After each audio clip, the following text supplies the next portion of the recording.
As a teenager, Paula Cooper brutally attacked an elderly woman in Gary, stabbing her at least 33 times. That happened back in 1985, and yesterday, 28 years later, officials released her from prison. But it didn't take nearly as long for the victim's grandson to forgive Paula Cooper. News Channel 15's Gina Glaros joins us now with more. Gina? That's right, Mark and Heather. We've all been there. We feel hurt and betrayed because someone has mistreated us.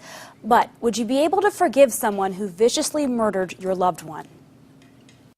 I beg God to please give me love and compassion for Paula Cooper and her family, and to do that on behalf of my grandmother. And that prayer was answered. A prayer that many of us may not have said. Paula Cooper stabbed Bill Pelkey's grandmother Ruth 33 times and stole $10 and her car. Thank the Lord he's been able to work through that. I don't know for sure if I'd be there yet or not. Father Tom Shoemaker says he admires Pelkey for his quick ability to forgive. He says it's a conscious decision, one that's easier said than done. Carrying around the bitterness and the anger and the hurt hurts us more than it hurts the other person.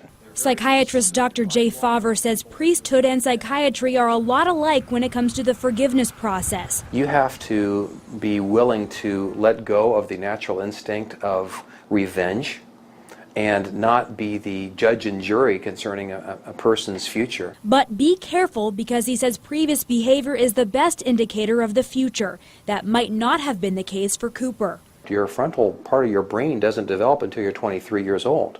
So when somebody commits a horrific act when they're an adolescent, they might not do that again as an adult, because as an adolescent they don't have the judgment. Maybe 10, 15 years into my sentence, I really didn't even understand what happened.